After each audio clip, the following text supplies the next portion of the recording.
അവിടെ വെച്ചേക്ക്. അങ്ങ് എന്താണ് ഇന്നലെ രാത്രി വീട്ടിൽ വരാതിരുന്നത്? നേരം വെളുക്കുവോളം ഞാൻ അങ്ങേക്കായി കാത്തിരുന്നു. നമ്മുടെ പിതാക്കന്മാരുടെ അവകാശമായിരിക്കുന്ന ഈ മുന്തിരിത്തോട്ടത്തിന്റെ മുന്തിരികൾ പഴുത്തു തുടങ്ങിയിരിക്കുന്ന സമയത്ത് എനിക്ക് എങ്ങനെ സമാധാനത്തോടെ വീട്ടിൽ കയറി ഉറങ്ങാനാകും? കാട്ടുമൃഗങ്ങൾ മാന്തിക്കളയാതെ സൂക്ഷിക്കേണ്ടത് എന്റെ ഉത്തരവാദിത്തമല്ലേ സൂസൻ? അപ്പ ഈ പിതാക്കന്മാരുടെ അവകാശം എന്ന് പറഞ്ഞാൽ എന്താ? തലമുറയായി കൈമാറ്റം ചെയ്തു വരുന്ന പിതൃ സ്വത്തിനെയാണ് മകനെ പിതാക്കന്മാരുടെ അവകാശം എന്ന് പറയുന്നത്. നാം ഇത് വിൽക്കുവാനോ നശിപ്പിക്കാനോ പാടില്ല എന്നുള്ളത് നമ്മുടെ ദൈവത്തിന്റെ കൽപ്പനയും പ്രമാണവുമാണ്. ശമര്യ പട്ടണത്തിന്റെ ഹൃദയഭാഗത്ത്, പ്രത്യേകിച്ച് ആഹാബ് രാജാവിന്റെ അരമനോട് ചേർന്ന് കിടക്കുന്ന നമ്മുടെ ഈ മുന്തിരിത്തോട്ടം എത്ര ദൃശ്യമനോഹരമാണ് അല്ലേ നാബോത്ത്?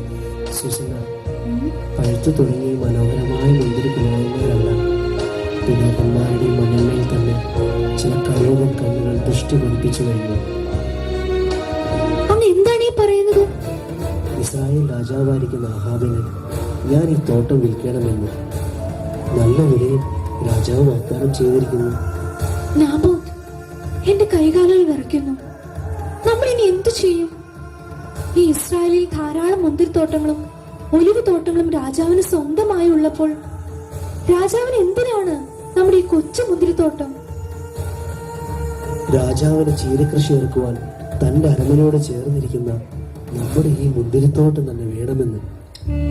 നാബോത്ത്, രാജാവിന്റെ കൽപ്പനയുടെ മുമ്പിൽ നാം എങ്ങനെ മറുത്തു നിൽക്കും? നമ്മൾ ഇനി എന്തു ചെയ്യും?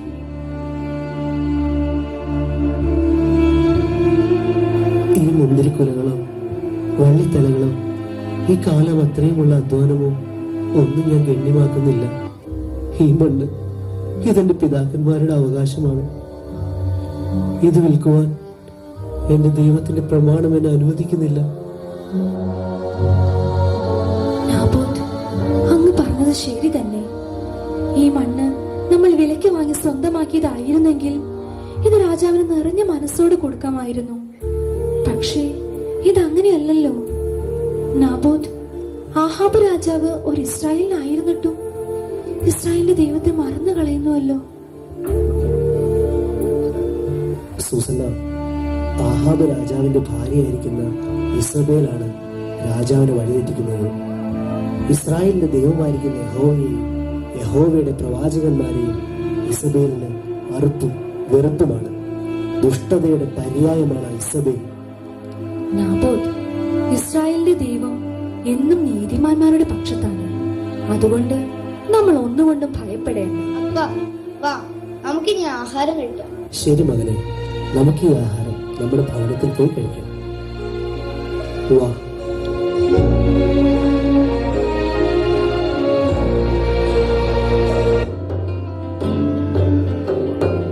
മഹാരാജൻ, അങ്ങേക്ക് എന്തു പറ്റി? അങ്ങിന്റെ ഈ മുഖത്തെ മ്ലാനതയുടെ അർത്ഥം എന്താണ്?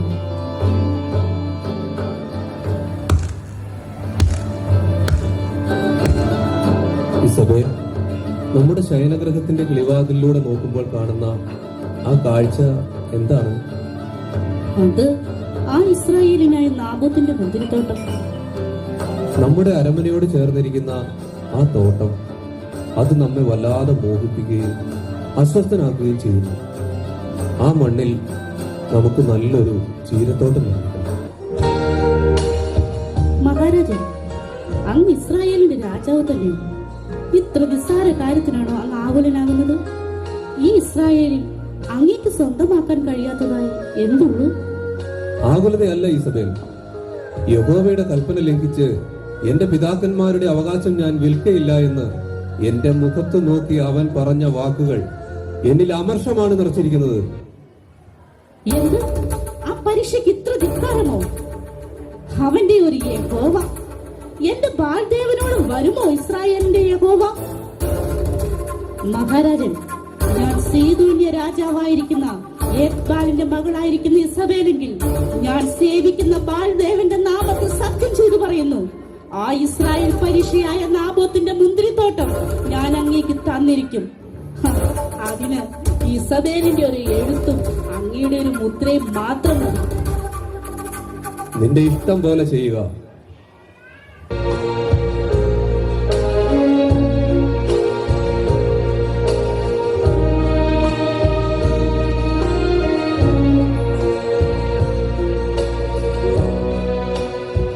മഹാരാജൻ, അങ്ങ് ഈ പഴങ്ങൾ ഭക്ഷിച്ചാലും അങ്ങയുടെ മനസ്സ് തെളിയട്ടെ. ആ മുന്തിരിത്തോട്ടം കൈവശമാക്കണമെങ്കിൽ നാബോത്ത് കൊല്ലപ്പെടണം. അതിനിവിടെ രാജശക്തിയല്ല, രാജതന്ത്രം തന്നെ വെളിപ്പെടണം. ദൈവത്തെയും രാജാവിനെയും ദുഷിക്കുന്നവനെ കല്ലെറിഞ്ഞു കൊല്ലണമെന്നുള്ളത് ഇസ്രായേലിയർക്ക് അവരുടെ യഹോവ കൊടുത്ത പ്രമാണമാണ്. അങ്ങനെയെങ്കിൽ അവന്റെ യഹോവയുടെ പ്രമാണം വെച്ച് തന്നെ രാജ്യദ്രോഹവും മതവിദ്വേഷവും അവന്റെ മേൽ ആരോപിച്ച് അവനെ ഇല്ലായ്മ ചെയ്യണം.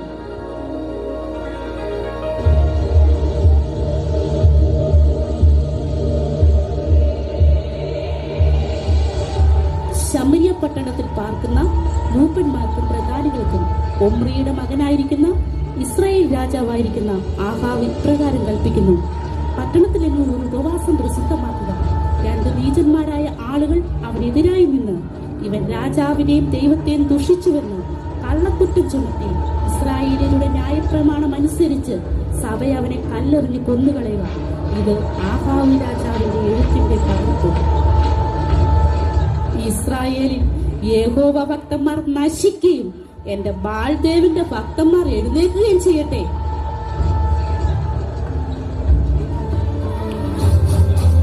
ഇസബേൽ രാജ്ഞി ദീർഘായുസായിരിക്കട്ടെ. ഈ എഴുത്ത് ശമരിയ പട്ടണത്തിലെ മൂപ്പന്മാരുടെ കയ്യിൽ നീ രഹസ്യമായി എത്തിക്കുക.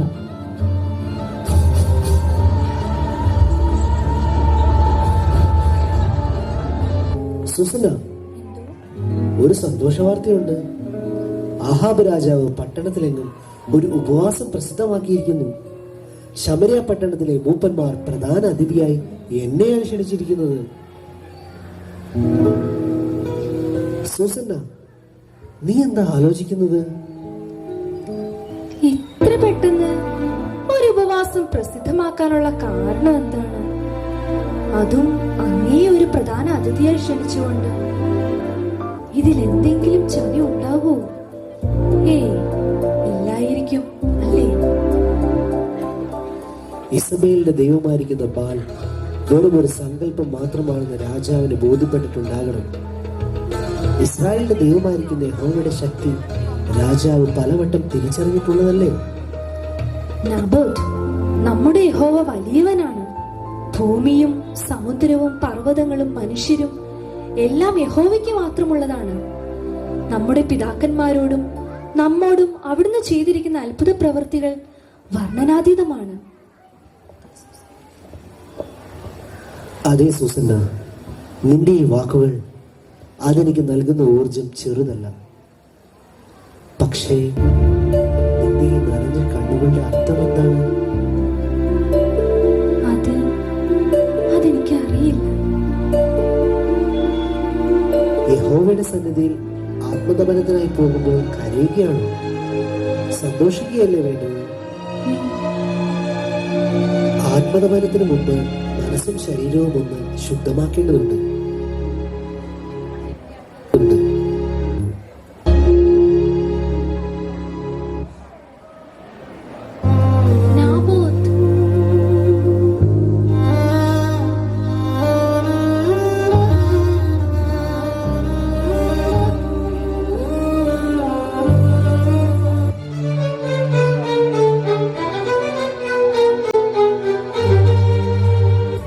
ഇവൻ ഈ നാബോത്ത് യഹോവയും രാജാവിനും എപ്പോഴും ദുഷ്ട സംസാരിച്ചതിന് ഞാൻ സാക്ഷിയും.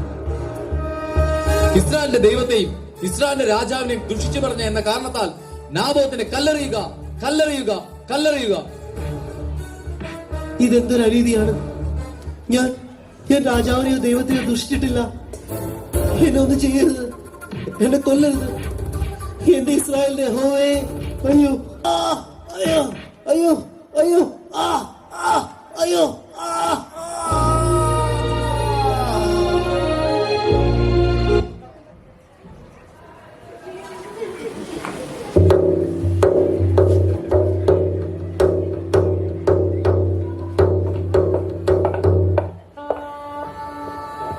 രാജാവും രാജ്ഞിയും ദീർഘായുസായിരിക്കട്ടെ. ഹനാനി, നിന്റെ വരവ് ശുഭം തന്നെയോ? എന്റെ വരവ് സുഖം തന്നെ. ഇസ്രായേലിനായ നാബോത്ത് കല്ലേറ് കൊണ്ട് മരിച്ചു. അവന്റെ രക്തം നായ്ക്കൾ നക്കുന്നത് എന്റെ സ്വന്തം കണ്ണാൽ കണ്ടിട്ടാണ് ഞാൻ വന്നിരിക്കുന്നത്. ഹാ, ശുഭം ശുഭം, ഇത് ശുഭവാർത്ത തന്നെ. മഹാരാജൻ, അങ്ങേക്ക് വിലയ്ക്ക് തരുവാൻ മനസ്സില്ലാതിരുന്ന ആ നാബോത്തിന്റെ മുന്തിരിത്തോട്ടത്തിന് ഇനി ആരും അവകാശികളില്ല. അങ്ങ് എത്രയും വേഗം അത് അവകാശമാക്കിക്കൊള്ളുക. ഇസബേൽ, ഇതിനു പകരമായി ഞാൻ നിനക്ക് എന്താണ് തരേണ്ടത്? ചോദിച്ചുകൊള്ളുക. പ്രഭു, എന്റെ കുലദൈവമാണ് ബാൽദേവൻ. ആ ബാൽദേവന് വേണ്ടി ഇസ്രായേലിൽ ഇനിയും മന്ദിരങ്ങളും പൂജാഗിരികളും വർദ്ധിക്കട്ടെ. യഹോവയുടെ പ്രവാചകന്മാർ ഈ ഇസ്രായേലിൽ നിന്ന് തുടച്ചു നീക്കപ്പെടട്ടെ. രാജ്ഞിയുടെ ഇഷ്ടം പോലെ ഭവിക്കട്ടെ. പ്രഭു, ഞാൻ അങ്ങയുടെ പ്രിയ പത്നിയെങ്കിൽ തിരുവോളം കഴിഞ്ഞാൽ എനിക്ക് മറ്റൊരാഗ്രഹങ്ങൾ സാധിച്ചു തരണം. എന്താണത്?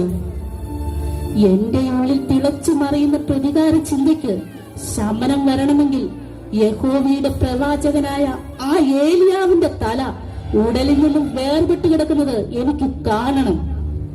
ആഹാ, മനോഹരമായ ആ കാഴ്ച എനിക്ക് കണ്ടങ്ങ് ആസ്വദിക്കണം. ഇസബേൽ, ഞാൻ ഒരു ഇസ്രായേലിനാണ്. എന്നാൽ യഹോവയെയോ അവന്റെ പ്രമാണങ്ങളെയോ ഞാൻ വിശ്വസിക്കുന്നില്ല.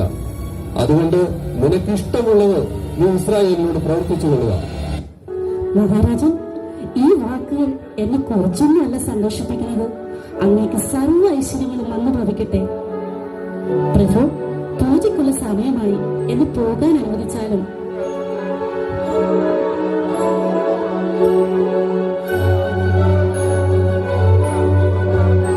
ഇനി താമസിച്ചുകൂടാ. ഇനി എത്രയും വേഗം ആ മുന്തിരിത്തോട്ടം കൈവശമാക്കണം.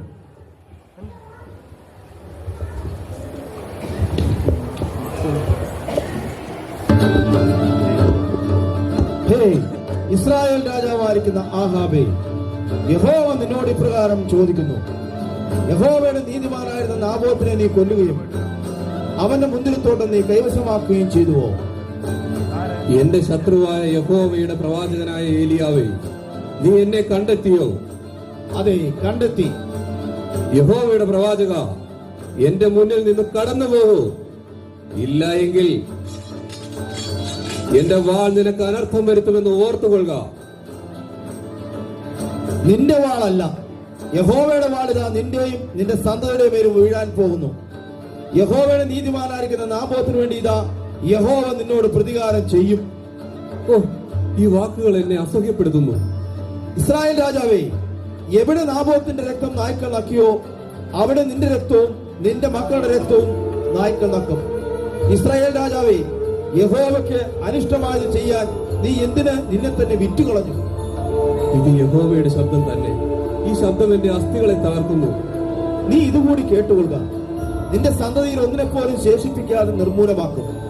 നിന്റെ ഭാര്യ ഇസബേലിനെ ഇസ്രായേലിന്റെ മതിലിനരികെ വെച്ച് തന്നെ നായ്ക്കൾ തിന്നുകളയും. അവളുടെ പിണം ഇസ്രായേൽ ദേശത്തിലെ വയലിലെ ചാണകം പോലെയാകും. അവളെ അടക്കം ചെയ്യാൻ ആരും ഉണ്ടാകുകയില്ല. ഈ വാക്കുകൾ യഹോവയുടെ തന്നെ. യഹോവേ, അങ്ങയുടെ മുമ്പാകെ ഞാൻ ഒരു നീചൻ. എന്നോട് കരുണ തോന്നണമേ.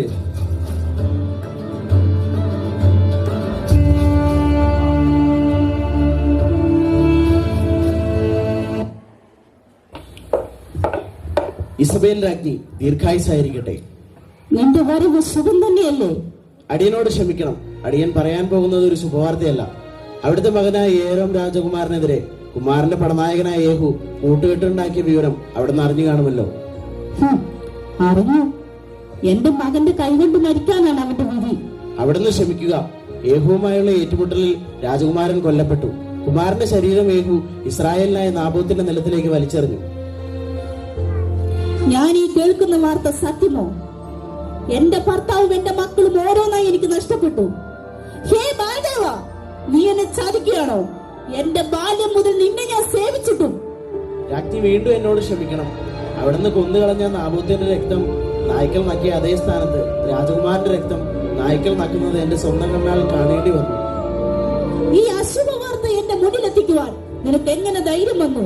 നിന്റെ നാവ് ഞാൻ പിഴുതെടുക്കും. അതിന് സമയമില്ല രാജ്ഞി. രാജകുമാരനെ കൊന്ന യേഹൂദ പടിവാതിൽക്കൽ എത്തിയിരിക്കുന്നു.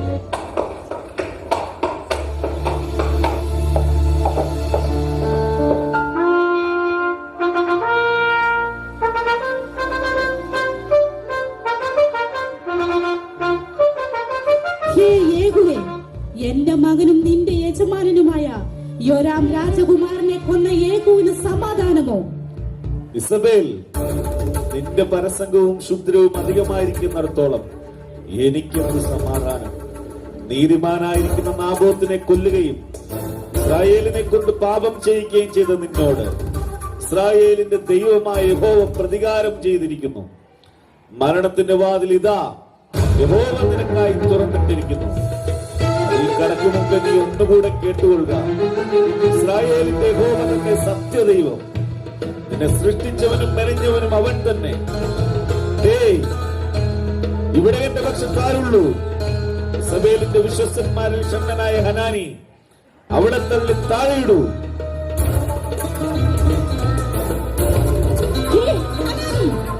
അവിടുന്ന് ക്ഷമിക്കണം, ഇത് ദൈവത്തിന്റെ തീരുമാനമാണ്.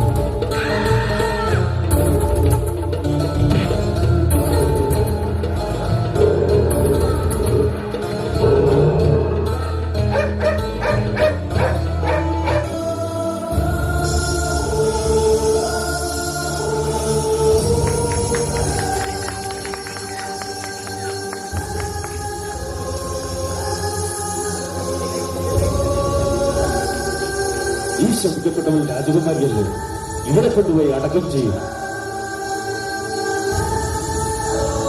യജമാനെ, ഇവിടെ ശിരസും കൈയും കാലും മാത്രമേ ഉള്ളൂ. ഉടനെ നായ്ക്കൾ തിന്നു കളഞ്ഞു.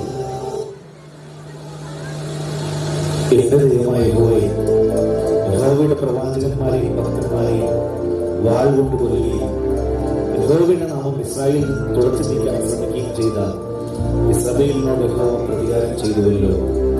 അങ്ങനെ തന്നെ ഇസ്രായേലിന്റെ സത്യദൈവം.